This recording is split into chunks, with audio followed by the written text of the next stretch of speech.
of Food and Nutrition Education at the University of Education in Winneba. Doc, good evening. Thank you very much for your time. You're thinking that $35 million, as the Chief Executive Officer is saying, will not be the best solution to this problem? Yes. Hello, Doc. Yes, Sammy, good evening. Can you hear me? I can hear you loud and clear. Yes, I think that it will better be served by giving it to the Ghana Water and Sewage Ghana Water Company Limited to boost the water purification system.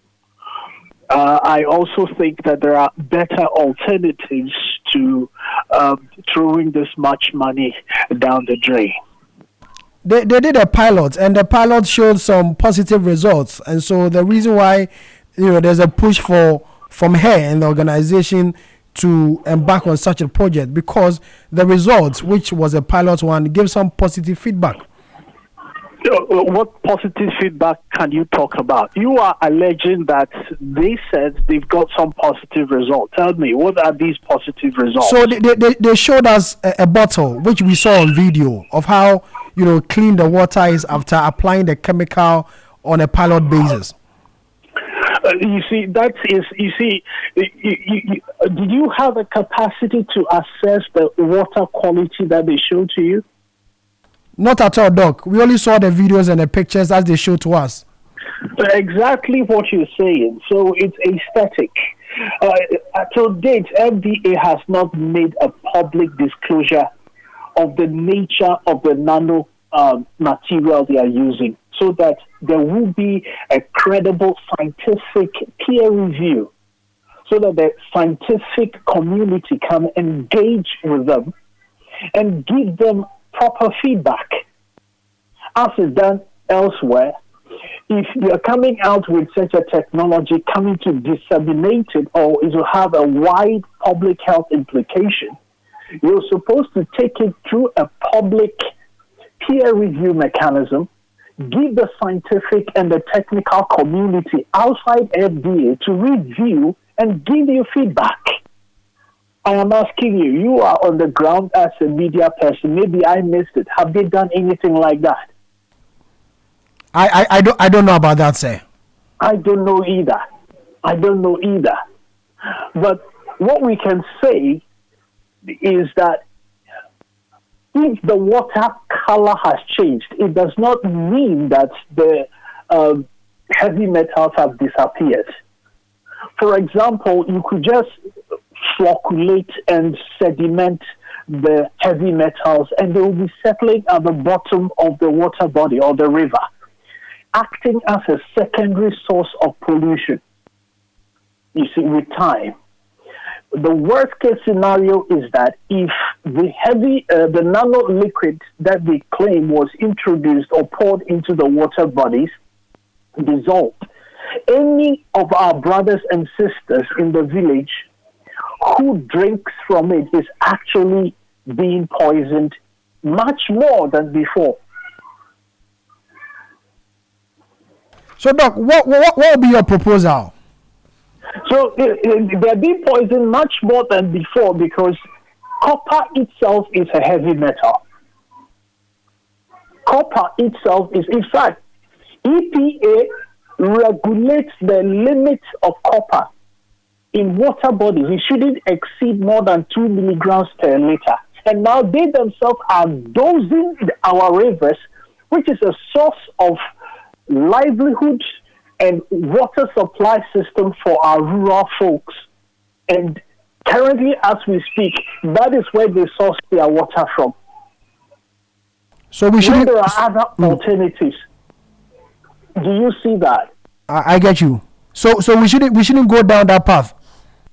That path is not recommendable. The core problem is that copper nanotechnology acts as a secondary source of pollution rather than a cure.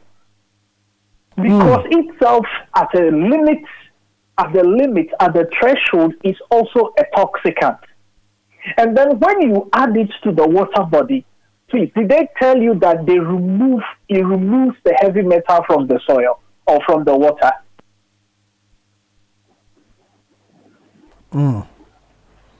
Hello. Doc, I'm here. I'm afraid the questions you are asking me, I won't be in a position to answer them. So let me give you the answer. The answer is that whatever they introduced into the water has added up to the pollution in the water. So before we had mercury, we had lead, we had cadmium, etc., being introduced, arsenic, etc., being present because of galamsey in the water. Then you are also adding copper itself, which is a heavy metal, into the water.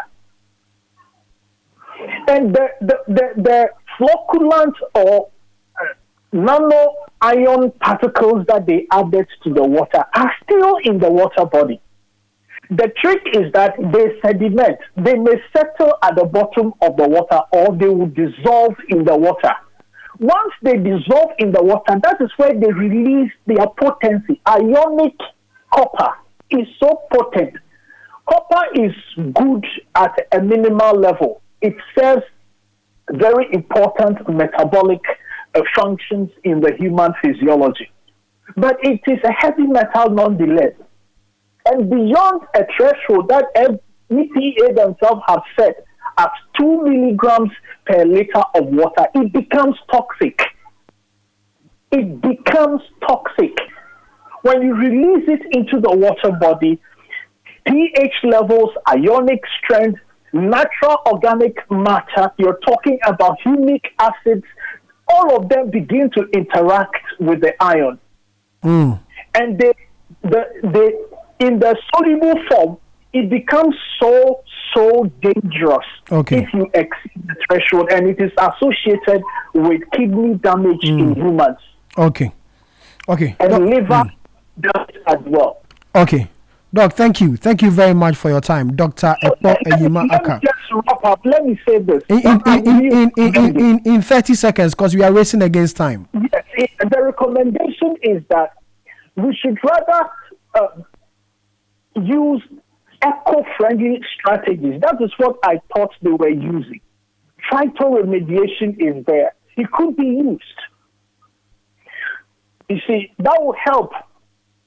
You see, rather the money that they use, that 200,000 Ghana cedis, could have been used for Ghana Water Company Limited to boost the strength of our water treatment system in removing these things under controlled conditions. You see that? Okay. So they should stop the nano dosing immediately. They should deploy eco-friendly strategies, and then they should direct the funding either to Ghana Water Company Limited, or they should give it to the cocoa farmers. Okay. Thank you. Doc, thank you very much for your time here with us. Dr. Ekpor Anyimah-Ackah, lecturer at the Department